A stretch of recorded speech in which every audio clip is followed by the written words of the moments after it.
அனைவருக்கும் வணக்கம். நண்பர்களே, முதல் 1 மணி நேரம் நானும் சற்று குழம்பி உங்களை குழப்பியிருப்பேன் நினைக்கிறேன். தத்துவம் என்பது ஒரு வகையில் குழப்பி செல்லும் பயணம்தான். அதாவது தத்துவத்தில் சர்க்குலர் ப்ரோக்ரஷனுக்கு தான் இடம் இருக்குது என்று நித்யா சொல்வது உண்டு. அதாவது லீனியர் ப்ரோக்ரஷனுக்கு இடம் கிடையாது. சுழன்று சுழன்று முன் செல்வது தான் சாத்தியமே ஒழிய அம்பு போல முன்னால் செல்ல முடியாது. அம்பு போல செல்வது உண்மையில் நம்பிக்கையின் பாதை. ஃபெய்த் ஏரோ மாதிரி தான் போகும். ஏன் தத்துவம் சுழன்று செல்கிறது என்றால், அது ஒவ்வொரு முறையும் அதர் சைடு அதனுடைய மறுப்பை கருத்தில் கொண்டாக வேண்டும். முழு மறுப்பையும் கருத்தில் கொண்டு தான் அது முன்னகர முடியும். ஆகவே இது எனில் அது என்று தான் அது முன்னகர முடியும்.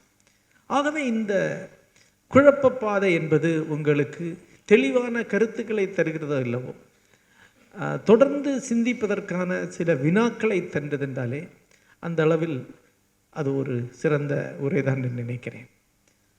நண்பர்களே, இந்த முதல் உரையில் முதல் பகுதியில் சில விதமான ஏமாற்றங்கள், டிசப்பாயின்மெண்ட்ஸ் இருக்கலாம். அதில் ஒன்று என்னவென்றால், இங்கு நாம் சிந்திக்கிறதற்கு பழக்கப்படுத்தப்பட்டிருக்கிறது கருத்து முதல்வாதம், பொருள் முதல்வாதம் என்கிற டூயாலிட்டி, இருண்மை வழியாக. அதாவது இது மேலை நாட்டிலேருந்து இங்கே வந்தது, ஆனால் இதற்கிணையான சிந்தனை இங்கே உண்டு. கடந்த 100 ஆண்டுகளாக இது பேசப்பட்டதுனால இங்கே பேசக்கூடிய பெரும்பாலான ஆட்கள் உடனடியாக இந்த டைக்காட்டமிக்குள்ளே போய் விழுந்துருவாங்க. இது இல்லாமல் சிந்திக்கவே முடியாது. அதாவது கருத்து முதல்வாதம் என்பது, ஐடியலிசம் என்பது, ஐடியா தான் ஃபஸ்ட். ஐடியா தான் புறவயமான மெட்டீரியல் வேர்ல்டை உருவாக்குகிறது என்பது ஐடியலிசம். அதாவது மேஜை என்கிற கருத்திலிருந்து தான் மேஜை உருவாகி வருகிறது. எல்லா பொருளை பற்றின கருத்து முன்னாடியே இருக்கு, அதிலிருந்து பொருள் உருவாகி வருகிறது. கருத்து தான் முதன்மையானது. அது பிளேட்டோவிலிருந்து ஆரம்பித்தது. மெட்டீரியலிசம் என்பது அப்படி அல்ல, பொருள் தான் முதன்மையானது, பொருள் என்றென்றும் உள்ளது, கருத்து இல்லை என்றாலும் பொருள் இருக்கும். கருத்து என்பது பொருளின் ஒரு வெளிப்பாடு தான். கருத்தை பார்ப்பவன் தரப்பிலிருந்து உருவாக்கி கொள்ளக்கூடியது தான் பொருள். கருத்து என்பது பொருள் முதல்வாதம். மார்க்சியர்கள் பொருள் முதல்வாதத்தை பேசுவார்கள், கருத்து முதல்வாதத்தை அங்குள்ள ஐடியலிஸ்டுகள் பேசுவாங்க. அவங்களுக்குள்ள ஒரு குறைந்தது ஒரு 600-700 ஆண்டுகள் சண்டை நடந்துட்டு இருக்கு.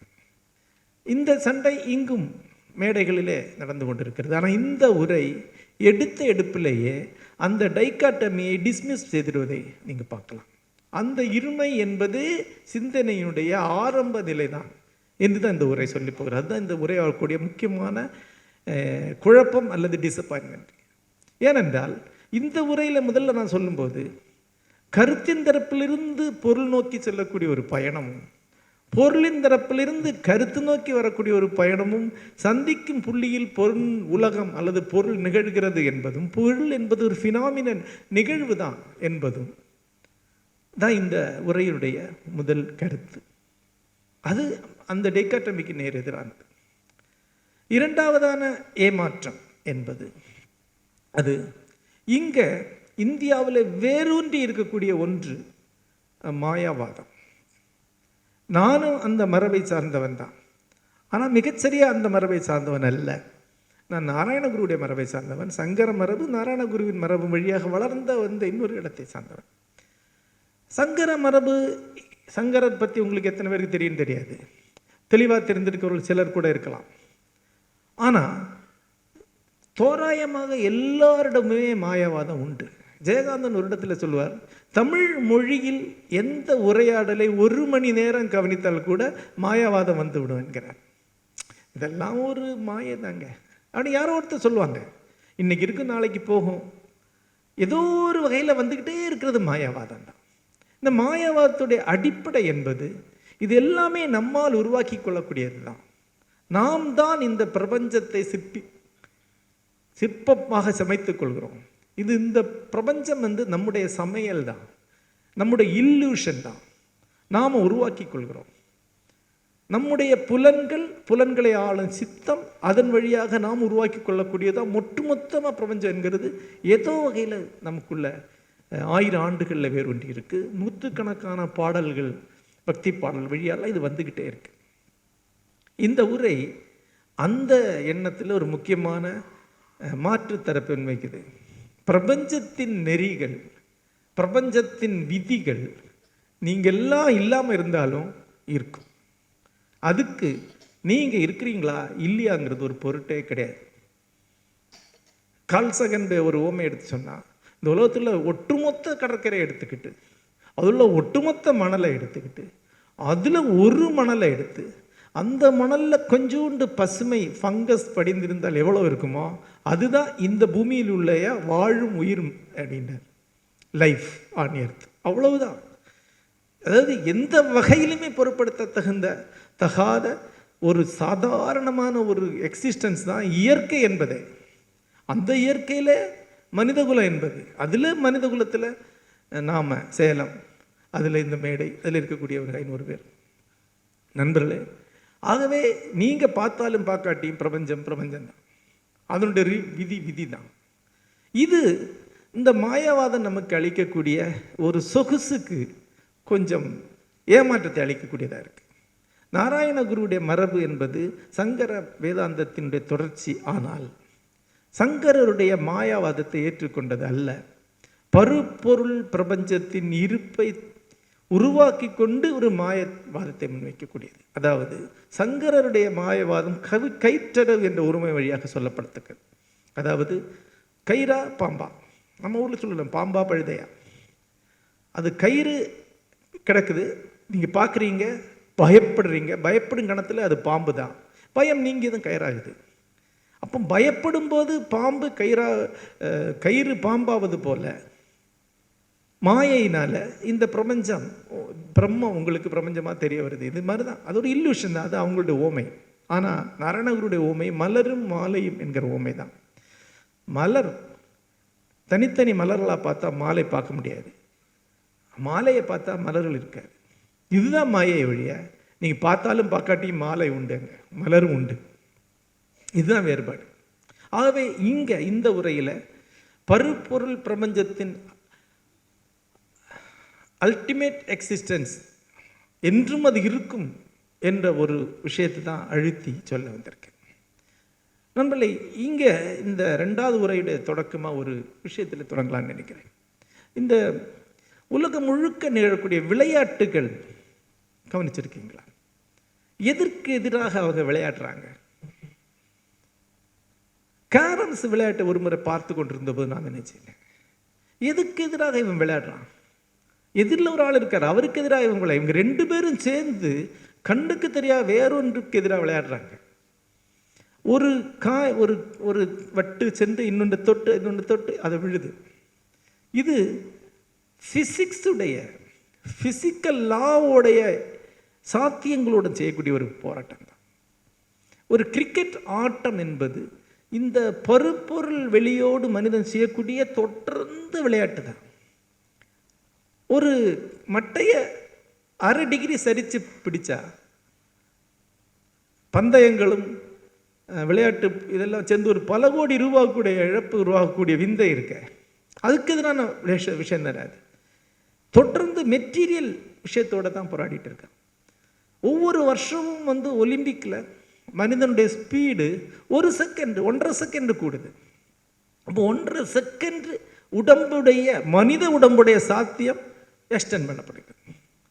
அப்போ தொடர்ந்து இவன் என்ன பண்ணிட்டு இருக்கான்? உடம்பு உங்களுக்கு பருப்பொருள் ரூபம் அளிக்கக்கூடிய, உருவம் அளிக்கக்கூடிய லிமிட்டேஷனை முட்டி கொஞ்சம் தள்ளி வைக்கிறான். அப்போ ஒருத்தன் 18 வருஷம் ப்ராக்டிஸ் பண்ணி 1 செகண்ட் தள்ளி வச்சுருக்கான், 10 தப்படி தள்ளி வச்சுருக்கான், 1/2 அடி தாண்டி இருக்கான். இவ்வளவு ஏன் தாண்டணும்? ஒரு முறை பிடி உஷா விருது பெற்ற போது அன்றிருந்த மலையாள கிரிட்டிக் ஒருவர் எம் கிருஷ்ணன் நாயர் எழுதினார், இங்கே பெருங்காவியங்களை எழுதின எழுத்தாளர்களையெல்லாம் யாரும் மதிக்கிறதில்ல. ஏதோ ஒரு அம்மா எங்கோ போய் காட்டுக்க ஓடி இருக்கு, அந்த அம்மாவை புகழ்ந்து கட்டுரைலாம் எழுதுகிறாங்க அப்படின்னு அவர் எழுதும்போது கல்பற்ற நாராயணன் அதுக்கு, மலையாள கவிஞரும் விமர்சன கல்பற்ற நாராயணன் அதுக்கு ஒரு பதில் எழுதினார். கவிதை மாதிரி ஒரு அழகான ஒரு பதில். அதில் அவர் சொல்கிறார், உஷா ஓடட்டே அப்படின்னு அந்த கவிதை அந்த கட்டுரை தலைப்பு, உஷா ஓடட்டும். அது சொல்கிறாங்க, உஷா ஓடும்போது ஹியூமானிட்டியுடைய பாசிபிலிட்டியை ஒரு செகண்ட் கூட்டி வைக்கிறாங்க. அவங்க உடல் வழியாக, ரூபம் வழியாக ஒரு செகண்ட் கூட்டி வைக்கிறது தான் ஒரு மகா கவிஞன் நாமம் வழியாக, அகம் வழியாக ஒரு செகண்ட் மனிதனுடைய கற்பனையுடைய பாசிபிலிட்டியை கொஞ்சம் கூட்டி வைக்கிறாங்க. இப்படி நம்ம சுற்றி இருக்கக்கூடிய இந்த பிரம்மாண்டமான ஒரு சிறையுடைய சுவரை முட்டி கொஞ்சம் பெருசு பண்ணிகிட்டே இருக்கும். நேற்றைய மனிதனை விட இந்திய மனிதன் கொஞ்சம் ஜாஸ்தி ஓடுறான், கொஞ்சம் ஜாஸ்தி தாவுறான். இந்த பாசிபிலிட்டிஸில் தொடர்ந்து நாம் முட்டிகிட்டே இருக்கோம். நாம் ஒரு எக்ஸ்பர்ட்டை பார்க்கும்போது நாம் என்ன மாதிரி பருப்பொருளை டீல் பண்ணுறான், அந்த மட்டை அவன் கையில் சொன்ன பேச்சு கேட்கும் அப்படின்னு நான் நினைப்போம். ஆனால் நீங்கள் அவங்கள்ட்ட பேசி பார்த்தா நிரந்தரமான அதிருப்தியில் தான் இருப்பாங்க. அவங்க முற்ற எல்லைக்கு அப்பால் ஏதோ ஒன்று அவங்கள ஏமாற்ற அடைய செஞ்சுக்கிட்டே இருக்கான். அப்புறம் அவ்வளோ விளையாட்டு வீரர்களும் ஒரு எல்லையில் தங்களோட உடல் இவ்வளோ தான் கேட்குறதுக்கு மேலே போகாதுன்னு உணர்ந்து அவங்க வாபஸை வாங்குவாங்க. ஏன் நான் ஒரு முக்கியமான ஓய்வு பெற்ற விளையாட்டு வீரர்கிட்ட கேட்டிருக்கேன், உங்களுடைய விளையாட்டுடைய நிதிகளில் முதன்மையானதாக உங்கள் ஆசிரியர் உங்களுக்கு என்ன சொன்னார்? அப்போ அவர் சொன்னார், கிரேஸ்ஃபுல்லி ரிட்டையர் ஆக கற்றுக்கோ என்று சொல்லி என்னை அட்மிட் பண்ணார் அப்படின்னார். எவ்வளோ வயசில்? 11 வயசில். கிரேஸ்ஃபுல்லி தான் உன்னுடைய உடம்பு இவ்வளோ தான் கேட்கும், இதுக்குமே நீ ஆட முடியாது, நீ எவ்வளோ மாஸ்டராக இருந்தாலும் இதோட முடியுது உனக்கு கணக்கு. உன்னுடைய எல்லைய ரூபம் உங்களுக்கு கற்பித்துக்கிட்டே இருக்கு. ரூபத்துக்கு எல்லை இருக்கிறதாலேயே ரூபத்தை சார்ந்து போகக்கூடிய நாமமும் எல்லை கொண்டது தான். இந்த எல்லைக்குள்ளே தான் ஹியூமானிட்டி தன்னை தொடர்ந்து என்லார்ஜ் பண்ண முயற்சிக்கிட்டே இருக்கு. அப்போ இந்த பாசிபிலிட்டியிலேருந்து அடுத்த வினாவுக்கு நான் வருகிறேன். இதில் ரூபம் என்பது இயற்கையுடைய பிரபஞ்சத்துடைய தரப்பிலிருந்து உருவாக்கப்படக்கூடிய ஒன்று. அதுதான் இதனுடைய நியதிகளை உருவாக்குது. நாமம் என்பது அகவயமாக ரூபத்தில் நாம் உருவாக்கி கொள்ளக்கூடியது. ரூபத்துக்கு இருக்கக்கூடிய பாசிபிலிட்டிஸ் என்ன என்று வைசேஷிக மரபு ஒரு பட்டியலை போடுது. வைசேஷிகன் இந்தியாவில் இருக்கக்கூடிய ஒரு பொருள் முதல்வாத தன்மை கொண்ட இந்திய தரிசனம். அது சுவாரஸ்யமான ஒரு பொயட்ரி. அது ஒன்று வான் விளிம்பு, அதுதான் பொருளுடைய இயல்புகள் ஒன்று. வான் விளிம்பு, ஒரு பொருள் இப்படி இருக்குன்னா ஸ்கையில் ஒரு ஏரியாவை கட் பண்ணி எடுக்குது இல்லை, அதுதான் வான் விளிம்பு. அது தவிர மிஞ்சினதான் ஸ்கை, வானம். அந்த வான் விளிம்பு அதனுடைய ஃபஸ்ட்டு ஃபேக்கல்ட்டி. புடைப்பு 2வது ஃபேக்கல்ட்டி. 3வது வண்ணம், கலர் 3வது ஃபேக்கல்ட்டி. 4வது அதனுடைய இயல்பு, அதாவது நகர்வு உட்பட அதனுடைய இயல்புகள். 5 அதனுடைய விளைவுகள். இவ்வளோ அதனுடைய ஃபேக்கல்ட்டிஸை சொல்லுது. கடைசியாக இன்னொரு ஃபேக்கல்ட்டி சொல்லப்படுது. அது என்னவென்றால் நாமங்களை உருவாக்கும் தன்மை அதனுடைய ஃபேக்கல்ட்டியில் ஒன்று. அதாவது வைசேஷியத்தை பொறுத்தவரை ஒரு பொருளுக்கு இடப்பட்ட பெயர் இருக்கு இல்லையா, அந்த பெயர் நீங்கள் போடுறதில்லை, அந்த பெயராக ஆகக்கூடிய தன்மையும் பொருளில் தான் இருக்குது. இப்போ மேஜை, நான் இப்போ சொன்னேனே, மேஜை என்பது ஒரு போர்ச்சுகீசிய மொழி சொல். மேசா அப்படின்னா தட்டுன்னு அர்த்தம், சமதளம்னு அர்த்தம், தட்டுன்னு அர்த்தம். நீ அமெரிக்கா போனீங்கன்னா நிறைய சிகரங்களுக்கு தட்டுது, மேசான்னு இருக்கும்.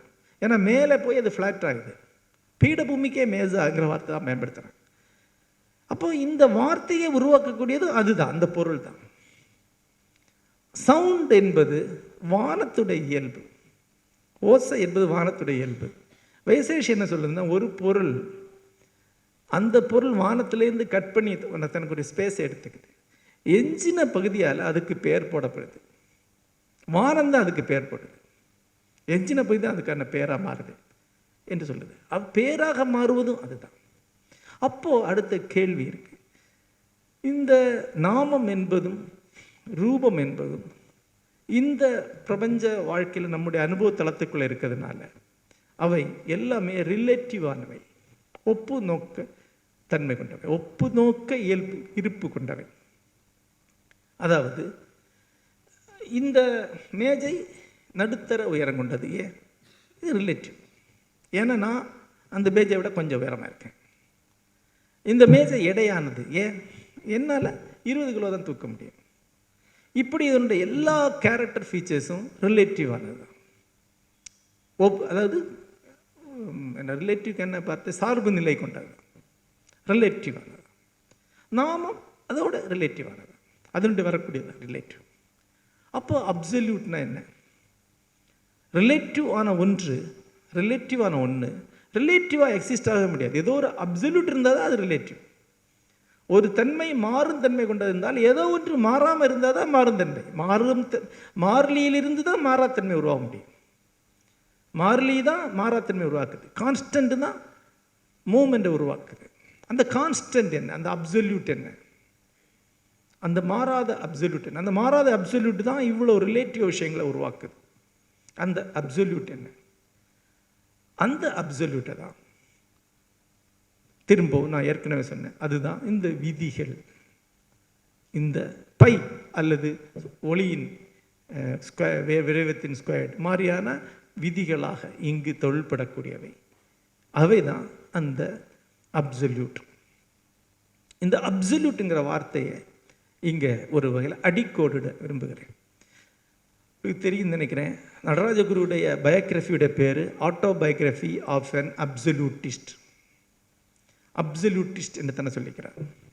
அப்சல்யூட்டிஸ்ட்ங்கிறதுக்கு அவர் கொடுக்குற அர்த்தம் வேதாந்தம் என்று தான். அவர் வேதாந்தி, அத்வைதி.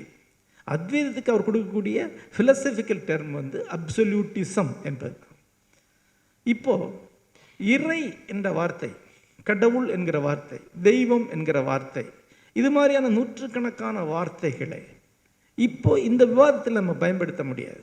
ஏன்னா அது எல்லாமே மதங்களால் பயன்படுத்தப்பட்டு அவங்க கொடுக்கக்கூடிய அர்த்தம் ஏற்றப்பட்டிருக்கு. ஆகவே அந்த வார்த்தைகளை புறந்தள்ளி இந்த இடத்துல அப்சல்யூட்ங்கிற வார்த்தையை பற்றி மேற்கொண்டு பேசும். ஒரு அப்சல்யூட் இந்த பிரபஞ்சத்தில் ஒரு absolute, there is an absolute.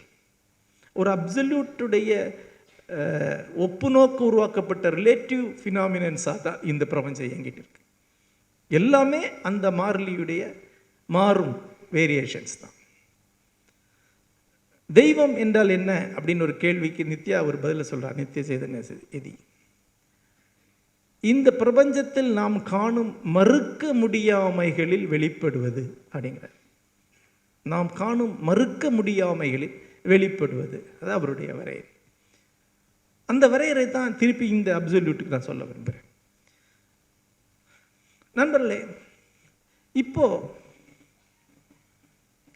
ஒரு கேள்வி இருக்கு. இந்துக்களுடைய கடவுள் என்ன?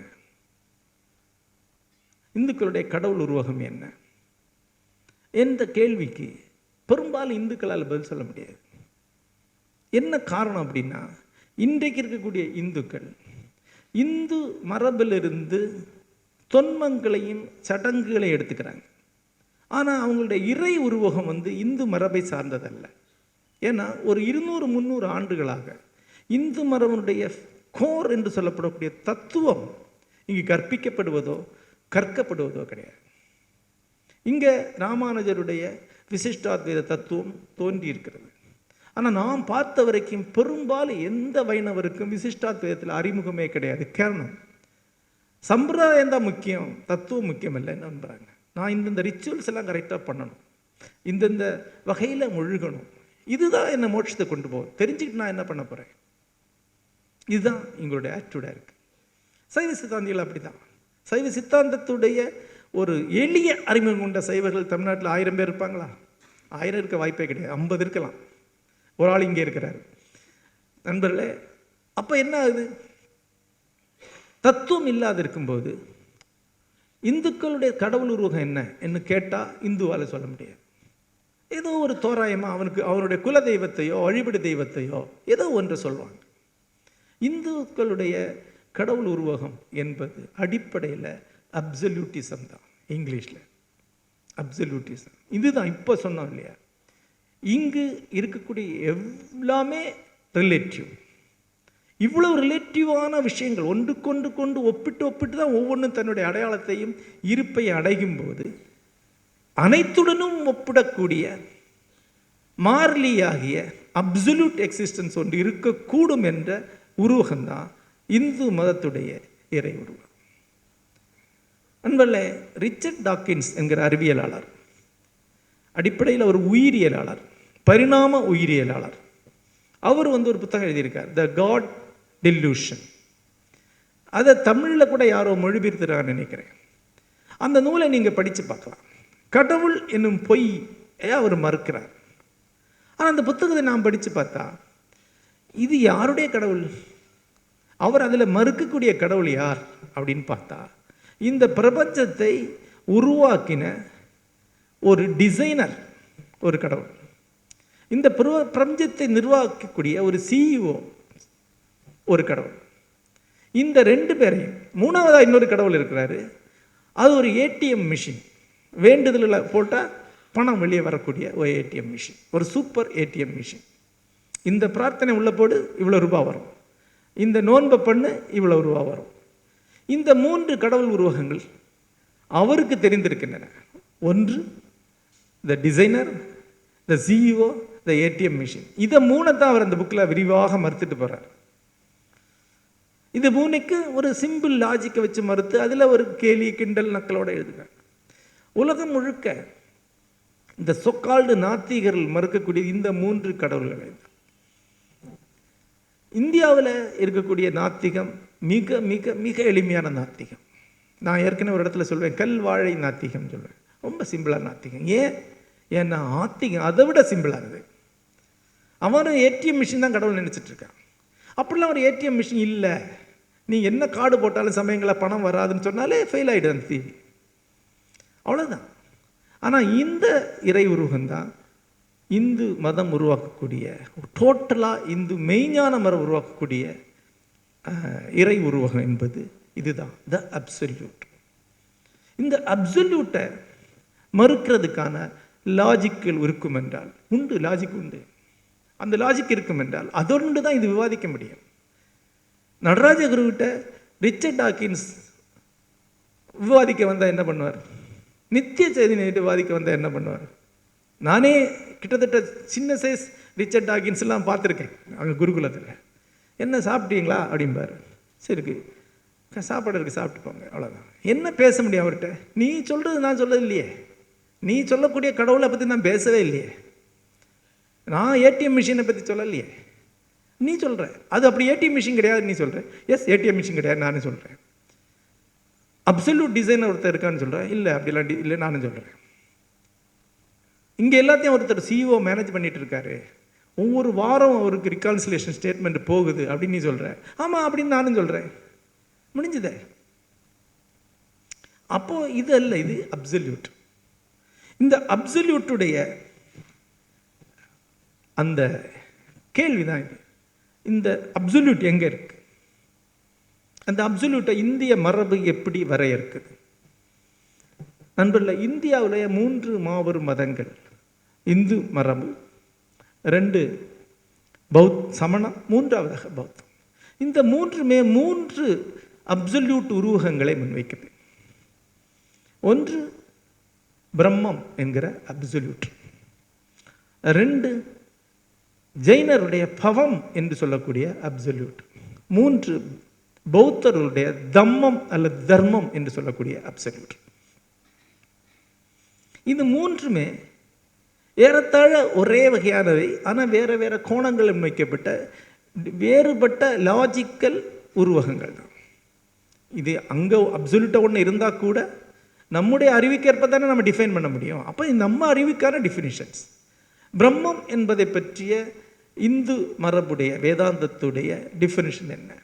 வேதங்களின் டிஃபினிஷன் என்னன்னா, ஒன்று இங்கே இருக்கக்கூடிய எல்லா விஷயத்தையும் அறிந்தாலும் அறிய முடியாதது, இங்கே இருக்கக்கூடிய எதை வச்சும் அறிய முடியாதது, ஆனால் ஒவ்வொரு இடத்துலையும் உணரக்கூடியதாக ஒரு ப்ரெசன்ஸ் இருக்குது, ஒரு மறுக்க முடியாமை இருக்குது. அதுதான் பிரம்மம். அதுதான் இந்து மதத்துடைய முதல் உருவகம். அதாவது பிரம்மம் என்பது கடந்த ஒன்றாகவும் அனைத்துமாகவும் இருக்கக்கூடிய ஒன்று, அதே டைமில் அனைத்திலும் இருக்கக்கூடிய ஒன்று. இந்த ரெண்டாவது ஈசம் என்றும், முதல் உள்ளது பிரம்மம் என்றும் இது வரையறுக்கு. ஈசம் என்ன, அனைத்திலும் உரையக்கூடியது. இது ஒரு வரையறை. இந்த வரையறையுடைய சில விளக்கங்களெல்லாம் நீங்கள் கேள்விப்பட்டிருக்கலாம். பிரம்மம் என்ற உருவகம். இரண்டாவது உருவகம் சமணர்களுடைய பவம் என்கிற உருவகம். பவம் என்கிற உருவகம் பவ சக்கரம் என்று அவங்க அது ஒரு வீலாக உருவாக்கிறாங்க. அதை நான் இப்படி சொல்கிறேனே, ஒரு சக்கரம் சுழன்றதென்றால் அப்போ ஒரு மையம் அதுக்கு கண்ணுக்கு தென்படுது இல்லையா? சுழற்சின்னு ஒன்று இருக்கும்னா மையம் கண்டிப்பாக வரும். மையம் இல்லாமல் சுழற்சி சாத்தியமே கிடையாது. அப்போ இந்த பிரபஞ்சத்தில் நிகழக்கூடிய எல்லாமே ஒரு பெரிய சைக்கிளிக்கல் மூவ்மெண்ட்டில் தான் இருக்குது என்று சமணம் உருவாக்கிது. காலம், வெளி எல்லாமே சைக்கிளிக்கல். இது சைக்கிளிக்கல் ஆனதுனால, இது சுழற்சி ஆனதுனால there should be a centre. அந்த சென்டர் தான் இது எல்லாத்தையும் நிகழ்த்தக்கூடியதாக இருக்குது. அதுதான் அவங்களுடைய பவர், அப்சல்யூட். இந்த சைக்கிளிக்கல் சென்டர் வழிபடக்கூடிய தெய்வம் அல்ல அவங்களுக்கு. அதுக்கு பலி, சாமி, கொடை, கோழி, ஆடு எதுவுமே தேவையில்லை. அதை கும்பிட வேண்டிய அவசியம் கிடையாது. But it is there. அது கட்டுப்படுத்தப்படுது. மையத்திலிருந்து தான் இவ்வளவும் சாத்தியமாகுது. சரி, அது என்ன இருக்கும்? இந்த சைக்கிளிக்கல் மூவ்மெண்ட் இல்லைன்னா அதுவும் இல்லாமாயிடும். ஒரு தட்டு சுழலுது, நீ சாப்பிட்ற தட்டை சுற்றினாலே மையம் கிரியேட் ஆகுது, புள்ளி வருது. திப்பாட்டினா அந்த புள்ளி இல்லாமல் ஆயிடுது இல்லை? அது பாரு தான் பாரு. இப்படி ஒரு பிலாசபிக்கல் உருவகத்தை அவங்க முன்வைக்கிறாங்க. மூன்றாவதாக பௌத்தர்களை பொறுத்தளவில் தர்மம் ஒன்று இருக்கு. தண்ணி பள்ளத்தில் பாயும், தீ மேலே போகும், தீய தண்ணி அணைக்கும். இப்படி ஒவ்வொன்றிலும் ஒரு ரூல் ஒர்க் ஆகுது. ஒவ்வொன்றிலும் ஒரு ரூல் இருக்கு. இது தர்மம். ஒவ்வொன்றிலும் ஒரு ஒரு ஒரு நியதி, நெறி வெளிப்படுகிறது. இந்த பிரபஞ்சம் என்பது முடிவற்ற கோடானு கோடி நெறிகளின் பெருந்தொகுப்பு அவங்களுக்கு. இந்த நெறி எல்லாமே நாம் பார்க்கறதுனால 100 நெறியாக இருக்குது, கோடி நெறியாக இருக்குது. இல்லைன்னா ஒரு நெறி தான், ஒன்று தான் நாம் இவ்வளோவா பார்க்குறோம். என்னுடைய சௌரியத்துக்காக நான் என்னுடைய அன்றாட வாழ்க்கையில் தண்ணியோட ரூலு, பனிக்கட்டியோட ரூல் வேறு, தீயோட ரூலு அப்படின்னு பார்க்குறோம். ஆனால் ரூல் என்பது ஒன்று தான். அதுதான் மகாதர்மம். அதுதான் அவங்களுடைய இறை உருவம். இது மூணுமே அப்சல்யூட் தான். இது மூணுமே அப்சல்யூட் தான். இந்த 3 அப்சல்யூட் உருவகங்களை தான் இந்திய மரபு இறை உருவகமாக முன்வைக்குது. இது மறுக்கிறதுக்கு ரிச்சர்ட் டாக்கின்ஸ்கிட்ட ஆயுதங்கள் இல்லை. ரிச்சர்ட் டாக்கின்ஸை பார்த்தா நான் இப்போ என்ன சொன்னேன், தம்பி ஓரமாக போய் விளையாடு, இது வேற இடம் இல்லையா? இது அல்ல, இது வேற. இந்த அப்சல்யூட் என்பது தொடர்ந்து உங்களால் உணரப்படக்கூடிய ஒன்றாகவும், அதே டைமில் அறுதியிட்டு அறிய முடியாத ஒன்றாகவும் இருக்கு. ஏன் அறிய முடியல? அதுக்கு நிறைய ஓமைகள் வழியாக திருப்பி இதுக்கு அலிகரிசம் சொல்ல முடியும். எல்லா மீனுக்கும் கடல்னு ஒன்று இருக்கிறது தெரியும். ஆனால் கடலை மீன் அறியவும் முடியாது. ஏன்னா அதுக்குள்ளே தான் அது இருக்குது. கடலில் மீன் எப்படி அறிய முடியும்? ஏன்னா கடல் மீனுக்குள்ளது, நானும் சேர்ந்து தானே கடல். ஆகவே நீங்கள் இந்த பிரபஞ்சத்துடைய பகுதியாக இருக்கிற வரைக்கும் ஒருபோதும் பிரபஞ்சத்தை உங்களால் அறிய முடியாது. ஒருபோதும் அப்சல்யூட்டாக அறிய முடியாது. உங்களுடைய பிரபஞ்சத்தை நீங்கள் அறிய முடியும். பட் தேர் இஸ், அதையும் உங்களை உணர முடியும். இந்த அப்சல்யூட்டை உணரக்கூடிய கணங்களை தான் தொடர்ந்து இந்து மரபு, சமண மரபு, பௌத்த மரபு வெவ்வேறு வகையில் அவங்களுடைய இறை உருவகமாக முன்வைக்கிறார். வேதாந்தத்துடைய இறை உருவகம் இதுதான். இதை இன்னொரு வகையில் சொல்லலாம். இந்த அப்சல்யூட் உணர்வு உணர்கிறான் ஒருவன், இந்த அப்சல்யூட்டை ஒருவன் உணர்கிறான். ஆனால் அவன் அதில் வாழ முடியாது. அதில் அவன் வாழ முடியாது. பிரபஞ்ச உண்மையை உணர்ந்த ஒருவன் வீட்டுக்கு வந்து சோறு சமைச்சு குழம்புட்டு தான் சாப்பிட முடியும். திரும்பி வந்தே ஆகும். இது ரியாலிட்டி தான் இதுவரைக்கும் இந்த விஷயங்கள் இருக்கக்கூடிய அப்சல்யூட்டான எல்லா குழப்பங்களுக்கும் காரணமாக இருக்கிறது. நீங்கள் இங்கே வந்து தான் வாழ வேண்டியது. இதுக்கான ஓமை என்ன வேண்டாம், ஊசி முனையில் நிற்கும் அனுபவம் வாழ்க்கையில் ஒரு முறையாவது எல்லாருக்கும் வந்திருக்குன்னு சொல்லுவாங்க. ஊசி முனை நின்றுருப்பீங்க. ஆனால் ஒருவன் வாழ்நாள் முழுக்க எல்லா நேரமும் ஊசி முனையில் இருப்பான் என்றால் அவன்தான் அப்சல்யூட்டிஸ்ட், அவன்தான் யோகி. அவனை தான் நாம் பரமஹம்சர் என்றும் சித்த புருஷன் சொல்கிறோம். அவன் முதல்ல இதுலேருந்து எல்லாத்தையும் வெளியே போயிருக்கான், அவன் வேறொன்றா ஆகியிருக்கான். ஏன் ரிலேட்டிவ்களுடைய ரிலேட்டிவான ஒப்புநோக்க உருவாக்கக்கூடிய உலகத்தில் தான் நாம் வாழ முடியும். ஏன்னா இங்கு தான் டுயல்ட்டி இருக்குது, இருமை இருக்குது. இந்த இருமைகளில் தான் நீங்கள் நாங்கள் வாழ முடியும். நன்று தீது அதில் உலகத்தில் வாழ்கிறோம். வேண்டியது வேண்டாதுங்கிற உலகத்தில் வாழ்கிறோம்.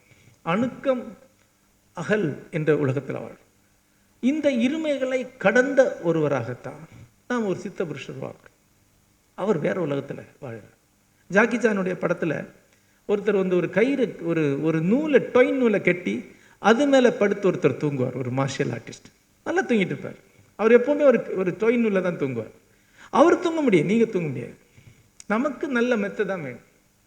அப்போ அந்த அதீத நிலைகள் சாத்தியம்தான் என்பதும் தொடர்ந்து மரபு சொல்லிகிட்டே இருக்கு. இந்த அதீத நிலையில் இருக்கக்கூடியவங்க 3 மதங்கள்லையுமே தங்களுடைய இருப்பை காட்டியிருக்கிறாங்க. உதாரணமாக இந்து மரபை அவங்கள பரமஹம்சர் என்றோ சித்த புருஷர் என்றோ சொல்லும்போது அவர்களை திகம்பரர் என்று சமணர்கள் சொல்லுவாங்க. வானமே ஆடையாக கொண்டவர், அவங்க வேற. அவங்களுக்கு இருமை அகற்றுதல். திருக்குறள் அந்த வரி வரும், இருமை அகற்றுதல். அவர் தான் பௌத்த மரபில் மஞ்சுஸ்ரீ என்று சொல்கிறாங்க. அது அவங்களுடைய பிக்ஷுத்துவத்தின், அதாவது பிக்ஷுவாக ஆகக்கூடிய வாழ்க்கையோட உச்சம் என்பது ஒரு மஞ்சுஸ்ரீயாக ஆகுது. இருமை முற்றிலும் அகன்று அப்சல்யூட்லே மட்டுமே வாழும் தருணம் அப்சல்யூட்டிஸ்ட்.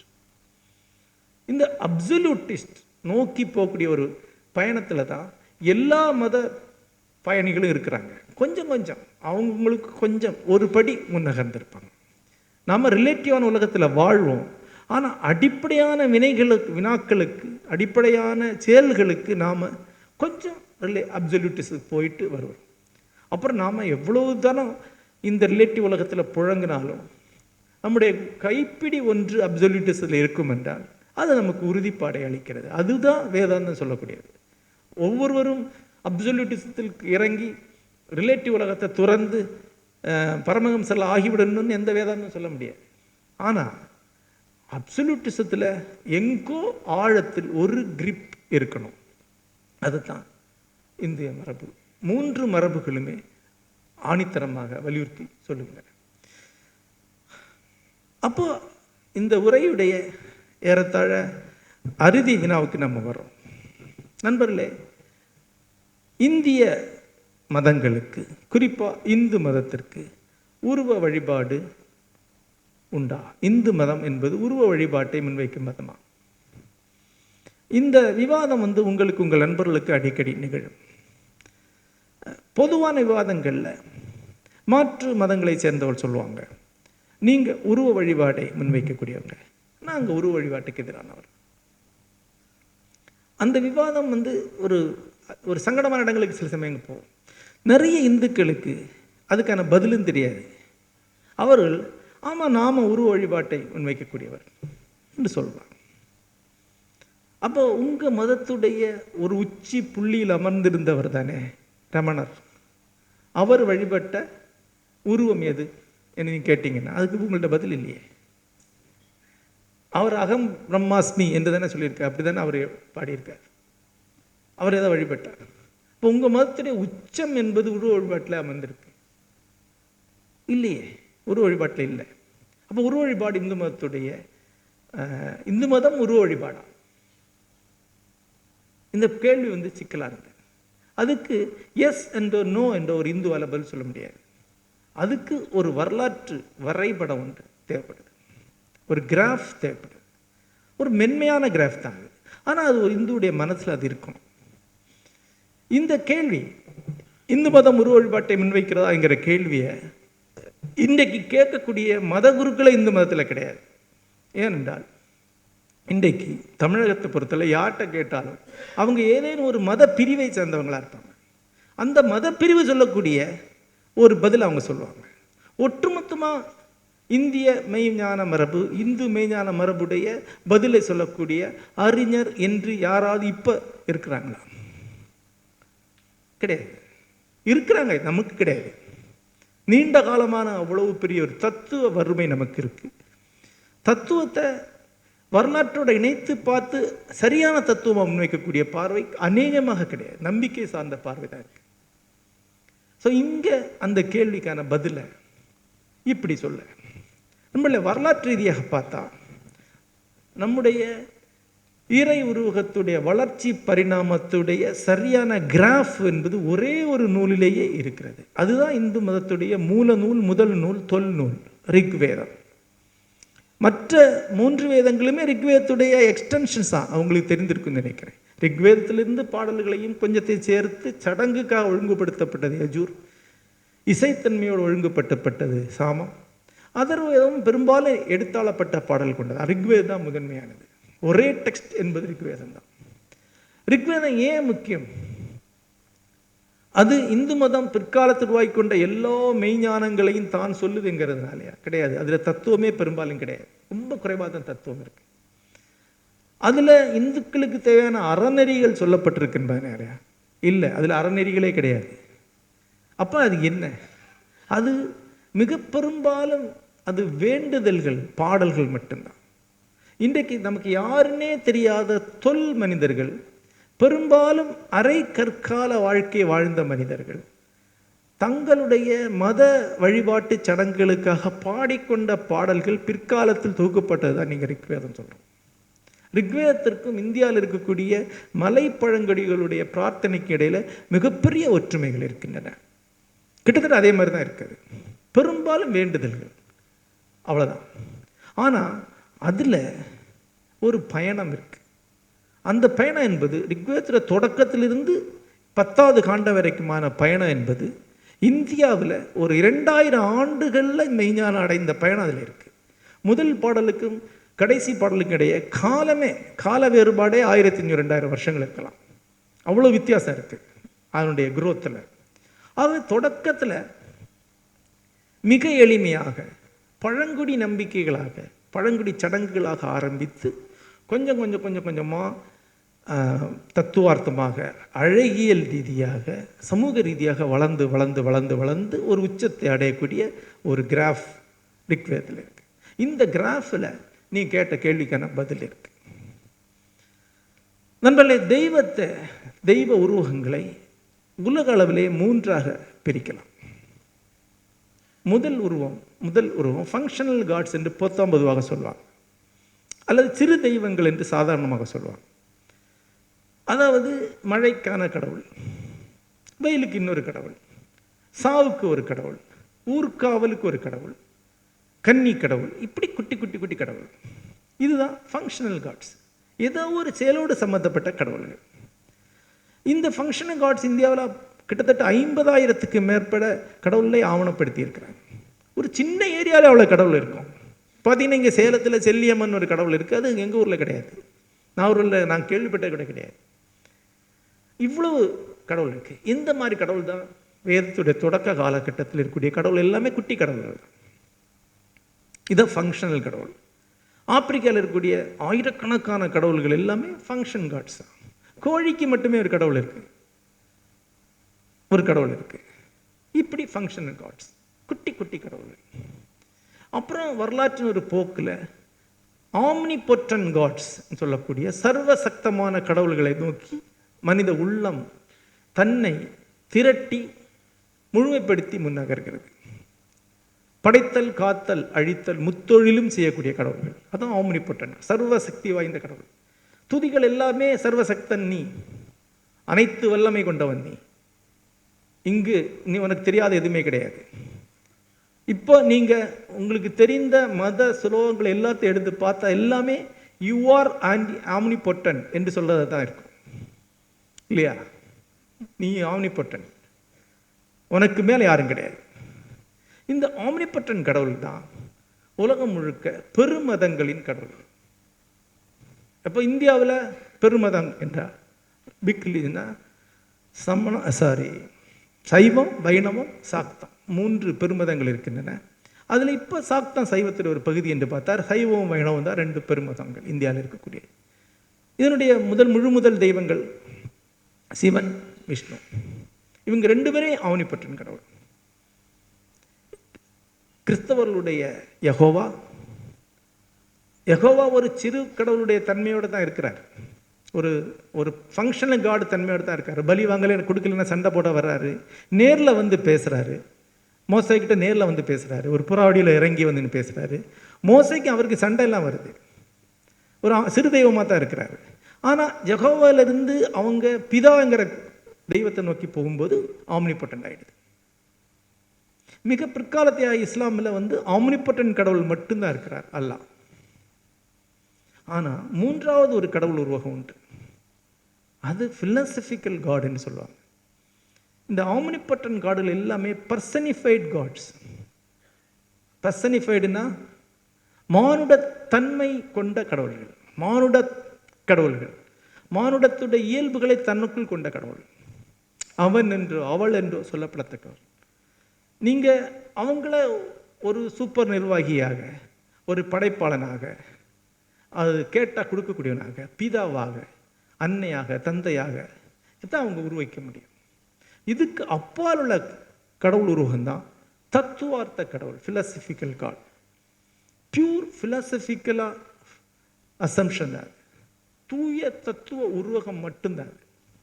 அதுதான் பிரம்மம், அதுதான் பவம், அதுதான் மகாதமம். தத்துவார்த்தம் மட்டும்தான் அதை புரிஞ்சிக்க முடியும். ஒரு காமன் மெரிட் அதை எப்படி சொன்னாலும் அதை கடைசியில் ஒரு மனுஷனாக தான் ஆவான், ஒரு மனித சக்தியாக தான் அவன் அதை பார்க்க. அதனால தான் திருப்பி இந்த தத்துவ தெய்வங்கள் ஒருபோதும் பாப்புலர் ஆகாது, ஒருபோதும் மக்களிடம் கொண்டு சேர்க்க முடியாது, ஒருபோதும் அதை நம்ப முடியாது. யோசிச்சு பாருங்க, தேர் இஸ் அன் அப்சல்யூட்ங்கிறத நம்பி நீங்கள் ஒரு வேண்டுதலை செய்ய முடியுமா? ஒரு நாளைக்கு நான் பரீட்சை பாஸ் ஆகணும்னு ஆசைப்பட முடியுமா? அப்போ உங்களுக்கு தேவையானது பர்சனிஃபைட் காடு தான், ஆம்னிபொட்டன்ட் கடவுள் தான். உங்களுக்கு தேவையானது அப்பாவோ, அரசனோ, பெருந்தந்தையோ, மூதன்னையோ தான். ஃபிலாசபி உருவகம் என்பது தத்துவார்த்தமாக மட்டுமே அறியத்தக்க ஒரு தெய்வம், பர்சனிஃபைடு காட் அல்ல. அது ஃபிலசபிக்கல் காட், ஒரு தத்துவ உருவகம் தான். பிரம்மம் என்பது முழுக்க தத்துவ உருவம் தான். அதனால தான் ரொம்ப ஜாக்கிரதையாக அதுக்கு தத் என்று தான் சொல்லுவாங்க. அது அவன் கிடையாது, அவள் கிடையாது. அது தத் என்பதையே ரத்து பண்ணி தான் மேம்படுத்தணும். ஏன்னா அது அகிரணையும் கிடையாது. அப்புறம் அதனுடைய குணங்களாக சொல்லப்படும் எல்லாமே 8 நெகட்டிவ் குணங்கள் தான். அதாவது அறிய முடியாதது, உணர முடியாதது, எந்த வகையிலும் விளக்க முடியாதது, தட் ஆனால் உணர முடியாதது, இங்கு அனைத்திலும் இருப்பதனால் உணரக்கூடியதும் எவ்வகையிலும் விளக்கிவிட முடியாததுமாகிய ஓர் இருப்பு. இப்படி தான் அது உருவகிக்கப்படுகிறது. பவம் என்பதையும் ஜெயினர்கள் ரொம்ப சிக்கலாக தான் அதை விளக்குறாங்க. நீ நினைக்கிற எதுவும் அல்ல அப்படிதான் அவங்க ஃபர்ஸ்ட்ல ஆரம்பிக்கிறாங்க. ஜெயினருடைய கடவுள் அல்ல உருவகத்திட்ட நீங்க எந்த வேண்டுதலையும் வைக்க முடியாது. ஏன்னா you are the part of it. நீ அதனுடைய ஒரு பகுதி. இப்போ பௌத்தருடைய மகாதம்மத்திட்ட நீங்க எந்த வேண்டுதலும் வைக்க முடியும்? ஏன்னா நீ அதில் ஒரு பகுதி. அதனால தான் உனக்கு வாயுதில் ஒரு சோறு சக்தியாக மாறுது, டைஜஸ்ட் ஆகுது, ரத்தம் ஓடுது, இதை இயங்குது. மகாதம்மம் தான் நாமளும். அப்போ அதுட்டு ஒன்றுமே சொல்ல முடியாது. இந்த பியூர் ஃபிலாசபிக்கல் உருவகத்தை நோக்கி ரிக்வேதம் நகர்வதை ரிக்வேதத்தில் நீங்கள் பார்க்கலாம். ஆரம்பத்தில் அது முன்வைக்கக்கூடிய வருணன், இந்திரன், சூரியன், சோமன், நிருதி, அஸ்வினி தேவர்கள், மருத்துக்கள், யமன், குபேரன் போன்ற தெய்வங்கள் எல்லாமே, சோமன் தெய்வம், எல்லா தெய்வமே சின்ன சின்ன கடவுள் தான். அந்தந்த ரோல் பிளேயிங் தான் அவங்களுடைய வேலை. யாருமே ஆம்னிபொட்டன்ட் கடவுள் இல்லை. அப்புறம் என்ன ஆகுது, 5வது 6வது இப்படி ரிக்வேதத்துடைய பாடல் வளர்ந்து வரும்போது இந்திரனும் வருணனும் சூரியனும் ஓரளவுக்கு ஆம்னிபொட்டன்ட் கடவுளை மாறக்கூடியது நீங்கள் பார்க்கலாம். ஒரு கட்டத்துக்கு அப்புறம் இந்திரன் கிட்டத்தட்ட ஆம்னிபொட்டன்ட் கடவுள் தான். இந்திரன் கிட்டத்தட்ட ஆம்னிபொட்டன்ட் கடவுள். அப்போ இந்திரனை பற்றின வரிகளில், இந்திரனே நீ எல்லாவற்றையும் அறிந்தவன், எல்லாத்தையும் படைப்பவன், எல்லாத்தையும் காப்பவன். ஆரம்பத்தில் கூட இந்திரன் ஆக்சுவலாக மத்திய ஆசியாவில் எல்லா மதத்துக்கும் பொதுவாக இருந்த ஒரு கடவுள். அது அவன்தான் நினுர்த்தா, அவன்தான் தோர், அவன்தான் இங்கே இந்திரன். நினுர்த்தா என்கிற கடவுளாகவும் தோர் என்ற கடவுளாக இருக்கிறது தான் இந்திரன். உங்களுக்கு தெரியும் நினைக்கிறேன். தோர் இந்த காமிக்ஸ்ல எல்லாம் இப்போ சுத்தியோட வராரு இல்லையா, இடிமின்னலுடைய கடவுள். மலைகளுடைய சிறகை அறிந்தது தோர் தான், இந்திரன் கிடையாது. ஆனால் வேதங்கள்லையும் மலைகளில் சிறகை அறிஞ்சான் அப்படி இந்திரனை பற்றி சொல்லப்படுகிறது. அந்த இந்திரன் ஆம்னிபொட்டன்ட் கடவுளாக மாறுறான். அது வேடிக்கையா நித்யா சொல்லுவார், பேட் அன்லக்கி கை. இன்னொரு 50 வருஷம் இருந்திருந்தா ஆம்னிபொட்டன்ட் கடவுளாக இருப்பான். அதுக்குள்ள வண்டியை இப்படியே திருப்பி பிரம்மத்துக்கு போயிட்டாங்க. அந்த ஆம்னிபொட்டன்ட் கடவுளை உருவாக்கக்கூடிய தருணம் இருக்குல்ல, அது வரைக்கும் போயிட்டு அதுக்கப்புறம் அவங்க அங்கே ஒரு பெரிய ஆம்னிபொட்டன்ட் கடவுளை அவங்க உருவாக்கி இருக்கணும், ரிக்வேதம் உருவாக்கி இருக்கணும். ஆனால் மிரக்குலஸா ஒரு அற்புதகரமான மகத்தான தாவல் வழியாக அவங்க பிரம்மங்கிற கான்செப்டுக்கு போயிட்டாங்க. அந்த கான்செப்ட் அந்த ஒரு நூலில் தவிர அந்த காலகட்டத்தில் இந்த பூமியில் உள்ள எந்த நூல்லையும் கிடையாது. அதுதான் மானுட குலம் முதல் முறையாக அடைந்த தத்துவ தெய்வ உருவகம். பிரம்மங்கிற கான்செப்டுக்கு போகுது. சிருஷ்டி கீதங்கிற மகத்தான பாடல், நாசதிய சூக்தம் என்கிற மகத்தான பாடல் ரிக்வேதத்துடைய 10வது காண்டத்தில் வருது. அது பிரம்மங்கிற கருத்துருவை அப்சல்யூட்டா தெளிவா, கிட்டத்தட்ட பின்னாடி எவ்வளோ நூல்கள் எழுதப்பட்டும் கூட அந்த அளவுக்கு பொய்டிக்கலாக யாரும் சொல்லலை, அந்த அளவுக்கு அது சொல்லப்பட்டிருக்கு. உலகத்தில் மகத்தான சிந்தனையாளர்கள் உலக மரபு உருவாக்கிய மகத்தான கவிதை வருவே அதுதான் என்று சொல்லுவாங்க. ரிஷ்டிக்கு அது பிரம்மங்கிற தூய அப்சல்யூட்டை பற்றி மட்டும் சொல்லக்கூடிய தத், அது என்று தான் சொல்லுது, அது என்று தான் சொல்லுது. அது கூட வெறும் கேள்வியை தான் வைக்குது, அது மேல் இருக்கிறதா கீழ் இருக்கிறதா, அதன் சக்தி என்ன, தேவர்களோ பின்னாடி வந்தவங்க, அப்போ அதை யார் உருவாக்கினார்கள், அது உருவாக்கவில்லை, இப்படி முடியுது. ஆகாய வடிவமான அதுவே அறியும் அல்லது அதுவும் அறியாது முடியுது நாசதிய சொத்து. ஆனால் அடுத்த சுவாரஸ்யமான கேள்வி, இந்திய சிந்தனை முறையை தொடர்ந்து ஆராய்ந்த ரிச்சர்ட் கார்பே, மோனியர் வில்லியம்ஸ் போன்ற முக்கியமான ஆய்வாளர்கள் கேட்கக்கூடிய கேள்வி என்னன்னா, இவ்வளவு பிலாசபிக்கலான ஒரு கடவுள் உருவத்தை அடைந்த இவர்கள் கடைசி வரைக்கும் இந்த சிறு தெய்வங்களை விடவே இல்லையா? ஏன்? ஏன்னா 10வது காண்டத்தில் மறுபடியும் புது சிறு தெய்வங்கள் வருது.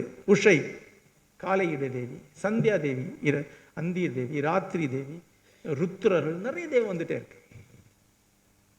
இந்த கேள்வி ஏன் வருதுன்னா, வெஸ்டர்னர்ஸ் 18ஆம் நூற்றாண்டு 19ஆம் நூற்றாண்டில் உலக மதங்களையும் மரபுகளையும் ஆராய்ந்த போது அவர்களுக்கு ஒரு கிராஃப் அவங்க மைண்டில் இருந்தது. அது என்னன்னா, மனித குலம் சிறு தெய்வங்களை உருவாக்கி கொள்கிறது. சிறு தெய்வங்களை உருவாக்கி உருவாக்கி உருவாக்கி ஏதோ இடையில ஒரு மன விரிவு அடைந்து சிறு தெய்வங்களிலிருந்து ஆம்னிபொட்டன்ட் கடவுளை உருவாக்குது, பெருந்தெய்வங்களை உருவாக்குது. பெருந்தெய்வங்களை உருவாக்குறது தான் உச்சக்கட்ட வளர்ச்சி. பெருந்தெய்வத்தை உருவாக்கி கொண்ட மதம் தான் உலகத்திலேயே உயர்ந்த மதம். எந்த எண்ணத்தில் அவங்க இருக்கிறாங்க. அவர்களில் சில இந்தியாவுக்கு வரும்போது இங்கே தத்துவார்த்தமான தெய்வம் உருவகங்கள் பௌத்தம், சமணம், இந்து மதம் 3 இருக்கிறத பார்த்து இது அதை விட மேல் என்ற இடத்துக்கு ஒத்துக்கிறாங்க. ஆம்னிபொட்டன்ட் கடவுளை விடவும் மேலான உருவகம். ஆனால் இந்த இடத்துக்கு போன பிறகு மறுபடியும் ஏன் சிறு தெய்வங்களை வைத்திருக்காங்க? இந்த கேள்விக்கான பதில் தான் அவங்களால் கொடுக்க முடியல. இது ஒரு மிஸ்ட்ரி என்றே பல பேர் எழுதியிருக்கிறார். இந்த மிஸ்ட்ரி தான் இன்றைக்கு வரைக்கும் இந்தியாவை ஆளக்கூடிய ஒன்றாக இருக்கிறது. நண்பர்களே, இந்த மிஸ்ட்ரி அவங்க தொடர்ந்து ஒரு ஒரு வகையான பிசிறாக, பிழையாக அவங்க நினைக்கிறாங்க. வெஸ்டர்னர்ஸ் நினைக்கிறத ஆரம்ப காலகட்டத்தில் இந்தியாவில் ஆங்கில கேள்வி வழியாக, வெள்ளையரின் பார்வை வழியாக இந்து மரபுக்குள்ளே போனவர்கள் இந்த பார்வை எடுத்துகிட்டு போகிறாங்க. உதாரணமாக தயானந்த சரஸ்வதி, ஆரிய சமாஜத்தை நிறுவிய தயானந்த சரஸ்வதி, பிரம்ம சமாஜத்தை நிறுவிய ராஜாராம் மோகன் ராய், இவங்க 2 பேருமே பெரிய சக்திகள். உங்களுக்கு தெரியும் நினைக்கிறேன். இந்த சேலத்தில் சொல்லணும், பிரம்ம சமாஜத்துடைய ஒரு தமிழகத்தின் தலைநகராக இருந்தது சேலம் தான். சேலம் பகடாலு நரசிம்மல நாயுடு இங்கே இந்த சேலத்தில் மட்டும் 20க்கும் மேற்பட்ட பிரம்ம சமாஜத்துடைய வழிபாட்டிடங்களை நிர்வகிச்சிருக்கிறார். எல்லாமே மறைந்து போய்விட்டது. ஆனால் இந்தியா முழுக்க பிரம்ம சமாஜம் மிக வலுவாக இருந்திருக்கிறது. ஆரிய சமாஜம் பிரம்ம சமாஜம் முன்னோர்களுக்கு தவறு நிகழ்ந்து விட்டது. அவங்களுக்கு அவ்வளவு மெச்சூரிட்டி பத்தலை. இது வெள்ளக்காரன் சொல்ல வரைக்கும் நமக்கு தெரியல. ஆகவே நாம் பிரம்மங்கிற பிலாசபி காடை மட்டும் எடுத்துக்குவோம், மற்ற கடவுளை கைவிட்டுருவோம் என்று முடிவெடுத்தாங்க. இது வேறுபாடு இவ்வளவுதான்.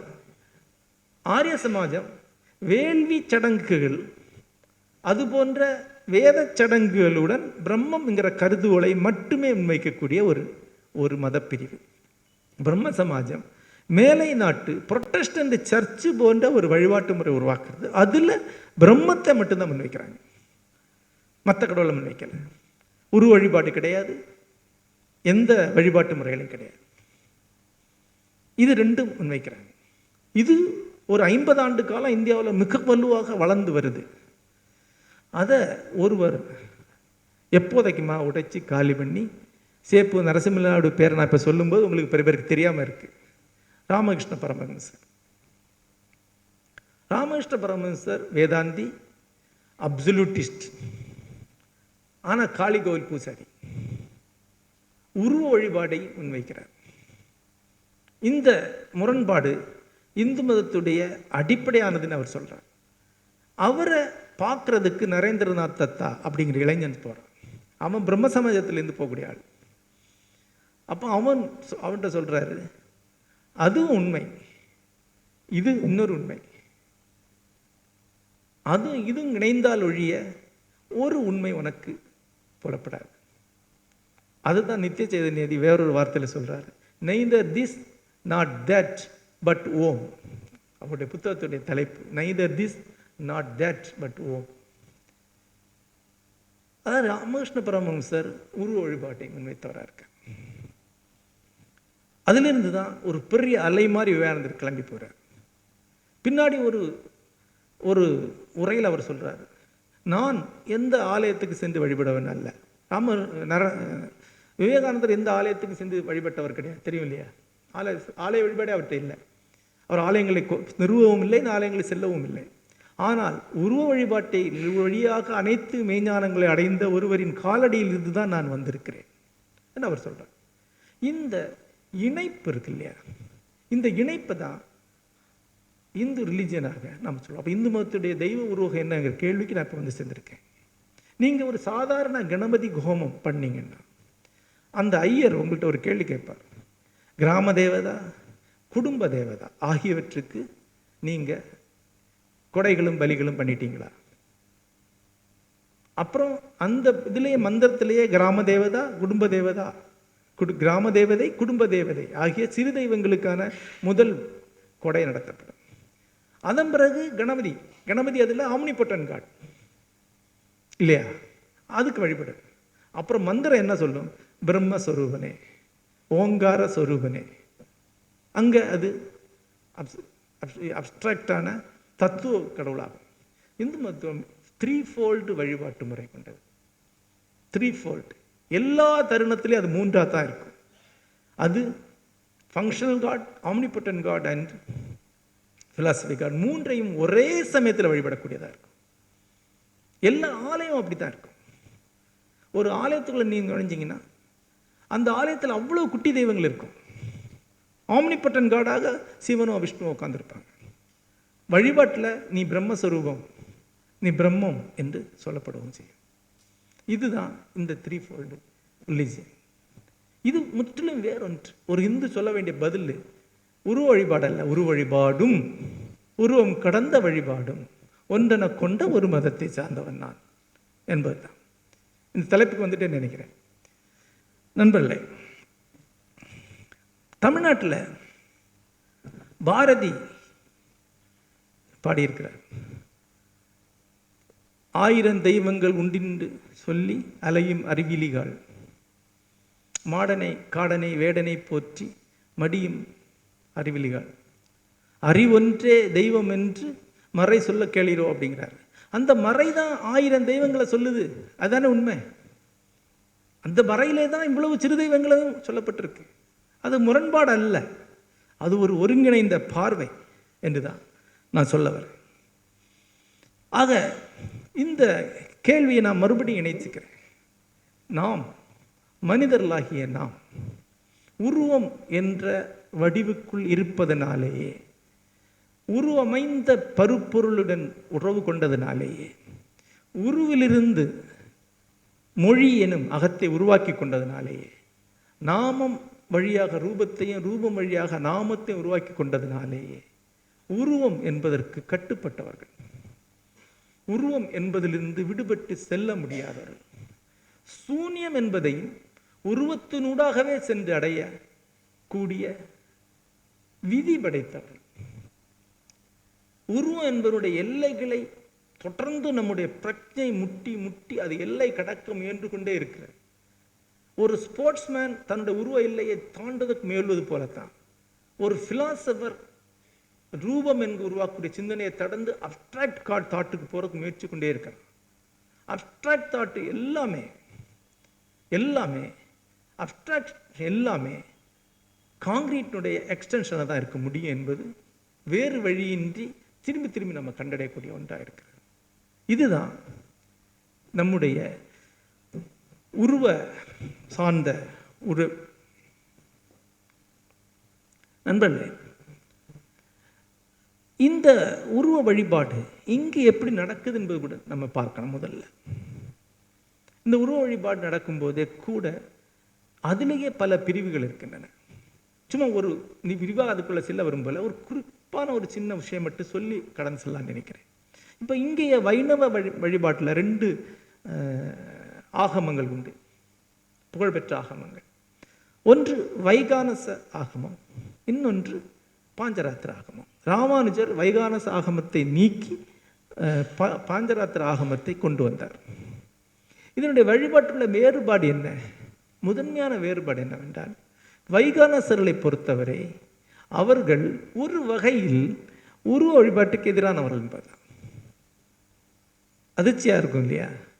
அவங்க பொறுத்த அளவில் அவங்க ஆலயத்தில் இருக்கக்கூடிய சிலை என்பது விக்கிரகம் மட்டும்தான், கடவுள் கிடையாது. அவங்க பூஜை என்னன்னா, பூசகன் தான் அங்கே உள்ள வரணும், அவன் அங்கே முன்னாடி உட்கார்ந்துருக்கணும், அவன் புருஷ சூக்தம் என்று வேதத்தில் உள்ள புருஷ சூக்தம் இல்லை, அதோட எக்ஸ்டென்ஷன் ஆகிய மறுவடிவம் ஒன்று புருஷ சூக்தம். அவங்களுக்கு ஒரு ஸ்லோகத்தை அவன் சொல்லணும், அது தியானிக்கணும், தன் உடம்பை பிரபஞ்சமாக அவன் உருவகிக்கணும். தன்னுடைய உடம்பை பிரபஞ்சமாக, ஏன்னா அது பிரபஞ்சத்தில் இருக்கு, கடலில் ஒரு துளி கடலே தானே. தன் உடலை அவன் பிரபஞ்சமாக உருவகிக்கக்கூடிய ஒரு மந்திர ஜபத்தை அவன் பண்ணுறான். அந்த ஸ்லோகமே சுவாரஸ்யமான தமிழ் விக்கியில் அதனுடைய மொழிபெயர்ப்பை நீங்கள் பார்க்கலாம். நான் தான் அந்த மொழிபெயர்ப்பை செஞ்சுருக்கேன். என்னுடைய தோள்கள் திசைகள் என்று ஆரம்பிக்காது, எனது மலம் தங்கம் என்று வரி இருக்காது. எனது மலம் தங்கம், அப்படி நான் பிரபஞ்ச ரூபம். அப்புறம் ஊதி பிராண பிரதிஷ்டை பண்ணி இந்த சிற்பத்தை அவன் விஷ்ணுவா மாத்துறான். இங்கே நீ விஷ்ணுவா இப்ப இரு என்று ஆணையிடுறான். இதுக்கு மேலதான் கதவை திறக்கிறான். இதெல்லாம் உள்ள கதவை மூடிட்டு பண்ணக்கூடியது. கதவை திறந்தோன்னு நீங்க வெளியே நிற்கிறீங்க, நீங்க வழிபடலாம். முதல்ல அலங்காரமான ஒரு சிலை உங்களுக்கு காட்டப்படும், கதவு மூடப்படும், பிராண பிரதிஷ்டை பண்ணப்படும், திறந்து நீங்க சாமியை கும்பிடலாம். சாமி கும்பிட்டீங்கல்ல, அப்புறம் மூடுறாரு. அந்தி ஆகும்போது திருப்பி அதை தான் எடுத்துக்கிட்டு அதை பிரபஞ்சத்துக்கு அனுப்பிட்டு அவன் வெறும் பூசாரியா வீட்டுக்கு போறான். அவன் தான் முக்கியம். ஒரு மனிதன் ஒரு கல்லை தெய்வம் ஆக்குறான். ஏன் தெய்வம் ஆக்குறான்னா, எனக்கு இந்த அப்டிராக்டான அப்சல்யூட்டை என்னால் உணர முடியாது. ஆகவே இங்கே இப்போ இந்த கல் தெய்வம் அதுவாகட்டும், இந்த சிலை அதுவாகட்டும், அவ்வளோதான். அதுதான் வைகானச முறை. இந்த முறை தான் நெடுங்காலமாக ராஜராஜ சோழன் காலங்கள்லாம் இங்கே இதுதான் இருந்திருக்கு. ராமானுஜாச்சாரிய காலத்தில் தான் அவர் இந்த பூசகருடைய அதிகாரம் இதில் இருக்கு அப்படின்னு உணர்றார். ஆகவே பக்தருடைய அதிகாரம் அதை மாற்றும் பொருட்டு அது பாஞ்சராத்திரத்தை கொண்டு வர்றார். அதில் என்னன்னா, அந்த விக்கிரமம் எப்பவுமே தெய்வம் தான். ஏன்னா பக்தர்கள் எப்பவுமே அதை தெய்வம் நினைக்கிறாங்க இல்லையா? ஆகவே அதற்கு ஒரு அரசனுக்கு செய்ய வேண்டிய 16 உபச்சாரங்களையும் பண்ணுவது தான் பாஞ்சராத்திர ஆகம். இந்த வைகானச ஆகமத்துக்கு சமானமான வழிபாட்டு முறைகள் தான் தாந்திர பூஜைகள் இருக்கு. பழைய சிவாச்சாரியாருடைய பூஜை அதுதான். சிவாச்சாரியார் தான் அந்த லிங்கத்தை சிவனாக மாத்துறார். திருப்பி எடுத்துட்டு விட்டு போயிடுவார். அவர் போனதுக்கு அப்புறம் அது லிங்கம் கிடையாது. அவருக்கு சௌரியம் தான் காத்துல இருக்கக்கூடிய ஒரு கல்லை கூட அவர் சிவனை மாற்றலாம். அவர் தான் முக்கியம். கேரளத்தில் இருக்கக்கூடிய எல்லா ஆலயங்களையும் தாந்திரிக பூஜை என்பது இதுதான். அவர் தான் அதை மாத்துறார். அப்போ இங்கே கல் வழிபாடோ மண் வழிபாடோ இருக்கா? இல்லை. அப்ட்ராக்டான ஒரு அப்சல்யூட் காங்கிரீட்டான ஒரு உருவம் மேலே ஒரு வசதிக்காக ஏற்றப்பட்டு வழிபடப்படுகிறது. வேறொன்று உனக்கு செய்யறதுக்கு இல்லைங்கிறத. இப்போ நித்யா சைதன்யிட்ட இந்த உருவத்தை வழிபடக்கூடாதுன்னு கேட்டால் அவர் என்ன சொல்லுவார்? கல்லை வழிபடக்கூடாது. சரி, வழிபட வேண்டாம். நீ என்ன பண்ணு, நாளையிலிருந்து அப்சல்யூட்டை வழிபடு. இல்லை, அது எனக்கு என்னன்னு தெரியலையே, அப்போ தெரிஞ்சதை வழிபடு. இதுதான் நீங்கள் சென்றடையாத ஒரு தொலைவில் ஒன்று இருக்கும்போது சென்று அடையும் கூட ஒன்றை காண்பது தான் இந்த மரபில் இருக்கு. அன்பர்களே, இதைத்தான் சில உருவங்கள் வழியாக இதை புரிஞ்சுக்க முடியல. இந்த உரு என்பதை, அதாவது இப்படி சொல்றேனே, ஒரு ஊஞ்சல் வானத்திலிருந்து பூமிக்கும் பூமிக்கிலிருந்து வானத்துக்கும் ஆடக்கூடிய ஒரு ஊஞ்சல் இருக்கும் என்றால் அந்த ஊஞ்சல் தான் இந்த வழிபாட்டு முறை. அது வானத்தை தொடும், ஆனால் திருப்பி வந்து பூமியை நிற்கணும். அப்புறம் அது பூமியை வானத்தை இணைக்குது. நீங்கள் அது பூமியை தொடும்போது அதை பார்க்க முடியும். அந்த ஒரு எண்டு வானத்தில் இருக்கு. ஆனால் இன்னொரு உருவத்தை சொல்றதா இருந்தால் இன்னும் பெட்டரான பர்ஃபெக்டான உருவம் என்னவென்றால், திருவண்ணாமலையில் சிவன் மாபெரும் தூணாக எழுந்தார் என்கிற உருவம். மாபெரும் ஒளி தூணாக சிவன் எழுந்தார். அந்த உருவம் என்ன சொல்லுது? பிரம்மன் அடி நோக்கி அறிந்து விண் நோக்கி செல்றான். விஷ்ணு விண் அறிந்து மண் அறியறதுக்காக வர்றார். அதில் அழகாக யோசித்து பாருங்க, இப்புடவி அனைத்தையும் படைத்தவனால அவனுக்கு ரியாலிட்டியை தான் பார்க்க முடியும். ஏன்னா அவன் ரியாலிட்டியை கிரியேட் பண்ணான் பிரம்மன். அவனால் மண்ணை தான் பார்க்க முடியும், விண்ணு அவனுக்கு தெரியவே தெரியாது, அங்கே போய் சேரவே முடியாதுல்ல. ஆனால் அங்கே இருக்கக்கூடிய விஷ்ணு, அவன் விண்ணவன் தானே, விஷ்ணுங்கிறதே விண்ணவன் தான். அவருக்கு மண்ணுக்கு வரவே முடியாது. அவங்க ஏதோ ஒரு இடத்துல சந்திக்க தான் முடியும். இறை என்பது அந்த இரண்டுக்குமான ஒரு விந்தையான ஒரு இணைப்பு தான். இந்த ரியாலிட்டி அல்டிமேட் அப்ட்ராக்ஷனை சந்திக்க முடியாது. அப்ட்ராக்ட் வந்து ரியாலிட்டிக்கு வர முடியாது. இந்த ரிலேட்டிவ் ட்ரூத் வந்து அப்சல்யூட் ட்ரூத்துக்குள்ளே போக முடியாது, அப்சல்யூட் ரிலேட்டிவ் ட்ரூத்தில் வர முடியாது. ஆனால் எங்கோ இடத்துல அவங்க ஒன்று பரிமாறிக்கொள்ள முடியும். இதுதான் ஒரிஜினலான உருவகம். அதுக்கப்புறம் தான் தாழம்பு கதையெல்லாம் வந்திருக்குன்னு நினைக்கிறேன். நண்பர்களே, இதுதான் இந்த உருவ வழிபாட்டுடைய சின்னமாக இருக்கு. அப்போ உருவ வழிபாடு இருக்கு, அப்சல்யூட் ஒன்று இருக்கு, மூன்றாவதாக ஒன்று இருக்கு அரு உரு. மூன்றாவது ஒன்று இருக்கு அரு உரு என்ற ஒரு வடிவம் உண்டு. அதாவது ஏற்கனவே சொன்னதுதான், அது அருவானது. அருவானதுனால நான் ஒன்றும் பண்ண முடியாது. இப்போ நான் மின்சாரத்தை வழிபடனா என்ன பண்ணுவேன்? எப்படி வழிபட முடியும்? அப்போ மின்சாரத்துக்கு ஒரு மண்டையோட்டை போட்டு ஒரு எலும்பு கூட போட்டு அதுக்கு பூஜை பண்ணால் போகுது. மின்சாரம் தானே அது. ஏதோ ஒரு உருவத்தை நான் கொடுக்கணும். அப்போ எனக்கு தெரியும் இந்த மண்டையோடு மின்சாரம் இல்லைன்னு எனக்கு தெரியும். இதுதான் அருவுரு. இது உரு, ஆனால் அருவின் உரு. அப்படி நாம் வழிபடக்கூடிய புகழ்பெற்ற அரு உரு என்பது சிவலிங்கம் தான். லிங்கம் என்றாலே உரு என்று தான் அர்த்தம். அது எங்கும் நிறைந்திருக்கக்கூடிய சிவம் என்னும் பல்ஸ் அலைவுடைய, சிவம் என்றும் ஒன்று பிரபஞ்சத்தை இயக்கக்கூடிய தூண்டுதலுடைய வடிவம். அதை நான் வழிபட முடியாது, ஆனால் அதை இதுவாக நான் வழிபடுவேன். அதுதான் சிவலிங்கம். அப்போ சைவர்களுக்கு ஒரு பெருமிதம் உண்டு. இங்கே அமர்ந்திருக்கு அந்தியூர் மணி உட்பட சைவ வெறியர்களுக்கு அந்த பெருமிதம் உண்டு. அருவூர் என்ற கருத்து எங்களுக்கு மட்டும்தான் இருக்கிறது என்று. உண்மையில் அப்படி இல்லை. இந்தியாவில் எல்லா மதத்தினருக்கு அருவூருங்கிற கன்செப்ட் உண்டு. சமணர்களுடைய அருவூரு என்ன? ஸ்வஸ்திகா. ஸ்வஸ்திகா தான் அவங்களுடைய அருவூரு. ஸ்வஸ்திகா என்ன? பவம் என்கிற சக்கரம் தான், சுழற்சி தான். அதனுடைய நடு இருக்கு இல்லையா, அது இப்படி சுற்றி அந்த நடுவில் தொடுறது, ஒரு பொட்டு வைக்கிறது தான் அவங்களுடைய வழிபாடு. பவம் என்பது உருவத்துக்கு அப்பாற்பட்டது. ஆனால் ஸ்வஸ்திகா கண் முன்னால் இருக்கக்கூடிய பௌத்தர்களுடைய தர்மத்துக்குடைய அறிவுறு என்ன? அஜந்தா எல்லோரா சென்றவர்களுக்கு தெரியும். அவருடைய தேரவாத மரபில் அருவுரு வழிபாடு தான், உருவ வழிபாடு கிடையாது. தேரவாத மரபுடைய வழிபாட்டு என்பது சின்ன தூபி தான். அஜந்தா சென்றவர்களுக்கு தெரியும், சின்ன தூபி இருக்கும். கொஞ்சம் கொஞ்சமாக தூபியில் ஒரு புத்தருடைய சிலை வர ஆரம்பிக்கும். மகாயானம் வரும்போது புத்தர் தூபிக்கையில் பழைய பௌத்தத்தில் வெறும் தூபி மட்டும்தான் இருக்கும். அப்போ வைணவத்துடைய அருவுரு என்ன? வைணவம் அருவுருக்கு எதிரான கருத்து கொண்டதாக இருந்தாலும் வைணவத்தில் ஒரு பிரிவினர் இன்றைக்கு அருவுரு தான். சாலக்கிராமம், கடைசியாக சாக்தர்களுக்கு ஸ்ரீ சக்கரம். அப்போ அருவுரு வழிபாடு இந்தியாவில் ஓங்கி நின்று இருக்கிறது. அப்போ இப்போ ஒரு கோழி இருக்கு, இந்தியாவில் ஓங்கி இருக்கிறது உருவ வழிபாடா, அருவ வழிபாடா, அருவுருவ வழிபாடா? பெரும்பகுதி அருவுருவ வழிபாடு, பெரும்பகுதி அருவுருவ வழிபாடு. உருவத்தை சஸ்பெண்ட் பண்ணி பயன்படுத்துறது. தத்துவத்திலே ஒரு வார்த்தை இருக்கு, ஒரு வழிமுறை உண்டு. அதாவது ஒரு குறிப்பிட்ட வார்த்தையை அது மேலே வெட்டி பயன்படுத்துவாங்க. பழைய தத்துவ நூலை நீங்கள் பார்க்கலாம். அதாவது பிரபஞ்சம்ங்கிற வார்த்தையை பயன்படுத்துங்க, காஸ்மோஸ்ங்கிற வார்த்தை சொல்லிட்டு, இது நீங்கள் நினைக்கிற காஸ்மோஸ்ங்கிற அர்த்தத்தில் அல்ல, அது மேலே ஒரு கோடை இழுத்து அந்த வார்த்தையை பயன்படுத்தும். உருவத்தை வெட்டி பயன்படுத்துறது தான் அருவுரு என்று சொல்லலாம். இந்த நீண்ட மரபு நான் விளக்குறது இதுக்காகத்தான். நண்பர்களே, உருவம் என்பது இங்கு நமக்கு விடுக்கப்பட்டுள்ள ஒரு அறைகூவல் என்று எடுத்துக்கொள்ள வேண்டாம், ஒரு வாய்ப்பு.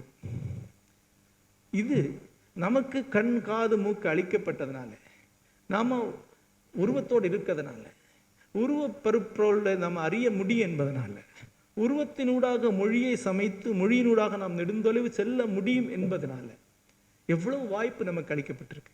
உருவம் என இணைத்தை நம்ம உருவாக்க முடியும். அந்த உருவத்தை சஸ்பெண்ட் பண்ணி அருவத்தையும் அதற்கு அப்பால் இருக்கக்கூடிய அறிய முடியாத அப்சல்யூட்டையும் நம்மால் அறியவும் கூடும். இன்னொரு இடத்திலிருந்து அது மறுபடியும் தொடங்கலான்னு நினைக்கிறேன். நாங்கள் தொடர்ந்து பயணங்கள் செய்யும்போது கோலாப்பூர் ரத்னகிரி இரண்டுக்கு நடுவில் இருக்கக்கூடிய தக்கான பீடபூமி பகுதியில் அந்த சொரிப்பாறை என்று சொல்லக்கூடிய மென்மையான பாறையில் 35,000-40,000 ஆண்டுகளுக்கு முன்னால் அன்று வாழ்ந்த தொல்கற்கால மனிதர்கள் கல்லால் வரைந்த ஓவியங்கள் இருக்கின்றன. பெரிய ஓவியங்கள் அவையெல்லாம். அவை நீங்கள் யோசித்து பார்க்கணும். நீங்கள் சைவம் வைணவம் வேதம் எல்லாம் சொல்லக்கூடிய எல்லாமே 5,000-6,000 ஆண்டுகளுக்குள்ளே. இது 35,000-40,000 ஆண்டுகளுக்கு தொன்மையானவை. அதாவது வளையாத கொம்புள்ள யானைகளும் காண்டாமிருகங்களும் தென்னிந்தியாவில் வாழ்ந்த காலத்துக்கிட்ட வரைஞ்சிருக்காங்க. அதில் இருக்குது காண்டாமிருகம், அதில் இருக்குது வளையாத கொம்புள்ள யானை இருக்குது. அப்படின்னா 35,000-40,000 வருஷம் முன்னாடி வரையப்பட்டது. அந்த வரைந்தவன் யார் நமக்கு தெரியாது. அவனுக்கு நமக்கு எந்த தொடர்பும் கலாச்சார தொடர்பும் இன்றைக்கு கிடையாது. இந்த ஓவியம் மட்டும்தான் இருக்குது. ஆனால் அந்த ஓவியத்தில் சுவாரஸ்யமான ஒரு சில விஷயங்கள் இருக்கின்றன. அதில் ஒன்று அக்ரிகேஷன் என்ற ஒன்று. அதாவது மிகப்பெரிய யானை வரையப்பட்டிருக்கு, கோட ஓவியம். அந்த யானைக்குள்ள பிற அனைத்து விலங்குகளும் வரையப்பட்டிருக்கின்றன. மிகப்பெரிய மனிதன், படுத்திருக்கக்கூடிய மனிதன் வரையப்பட்டிருக்கான். அந்த மனிதனுக்குள்ள நிறைய விலங்குகள் வரையப்பட்டிருக்கு. மந்தாரே என்று சொல்லப்படக்கூடிய பெரிய திரச்சி மீன் வரையப்பட்டிருக்கு. அந்த மீனுக்குள்ள நிறைய மீன் வரையப்பட்டிருக்கு.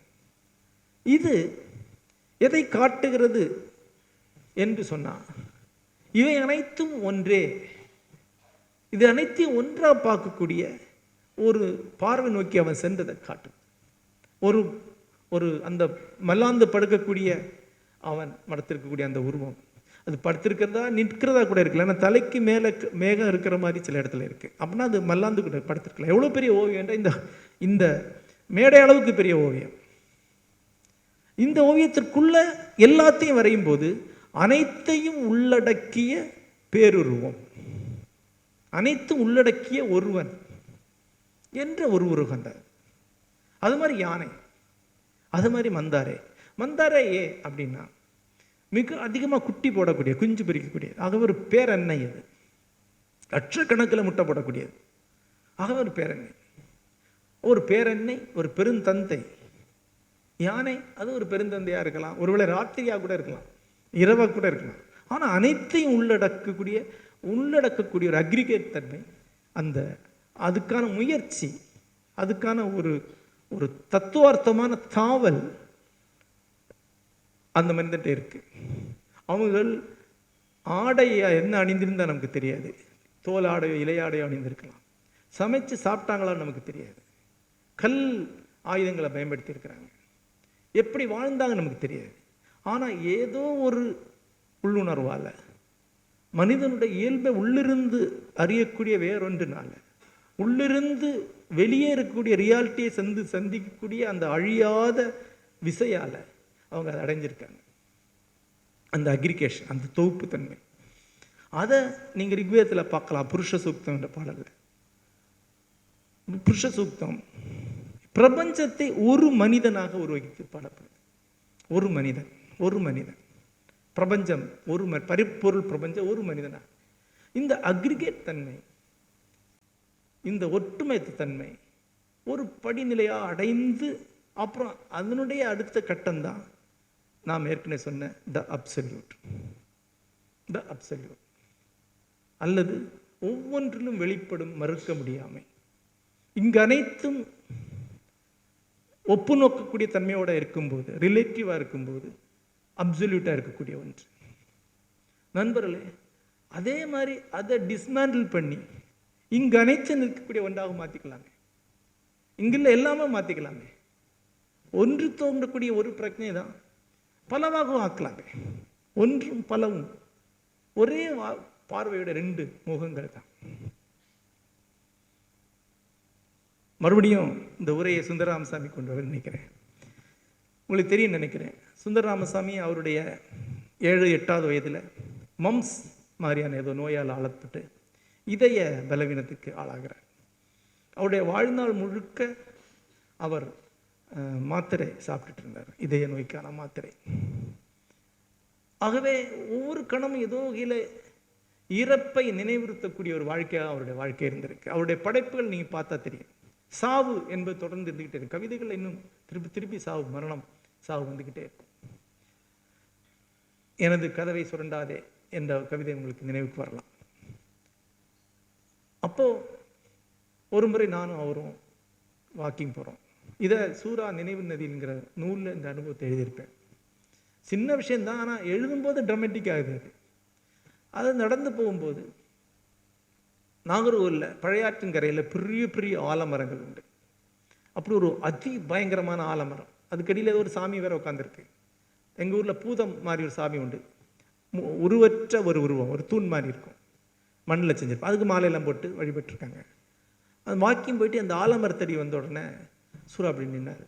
நின்று இப்படி பார்த்துட்டு கண்ணாடியில் அந்த அந்தி ஒளி ஜொலிக்குது. பார்த்துட்டே இருந்தார். உதட்டு டைட் லிப்னு சொல்ல அந்த மாதிரி ஒரு முகம் பார்க்குறாரு. அப்படியே பார்த்துட்டே நிற்கிறாரு. லைட்டாக வைப்ரேட் ஆகிறார். நல்ல சிவப்பாக இருக்கிறாரு. நான் தள்ளின்னு அவரை பார்த்துட்டே நிற்கிறேன்.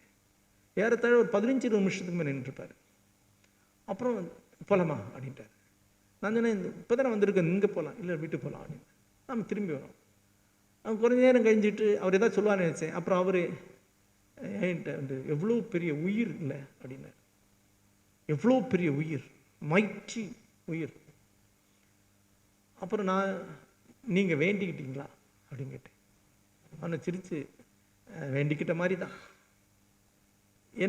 என்ன அப்படின்னு, ஒரு உயிர் கொப்பளம் தான் நான், கொஞ்சம் உயிர் கேட்டு பார்க்கலாமே தோணுச்சு அப்படின்னாரு. ஃபன்னியாகவோ ஏதோ ஒரு குவைட்டிக்கலாக ஏதோ ஒன்று சொன்னார். கொஞ்சம் உயிர் கேட்டு பார்க்கலாமே தோணுச்சு. ஒரு மகத்தான பேருயிர், ஒரு ஆலமரம்.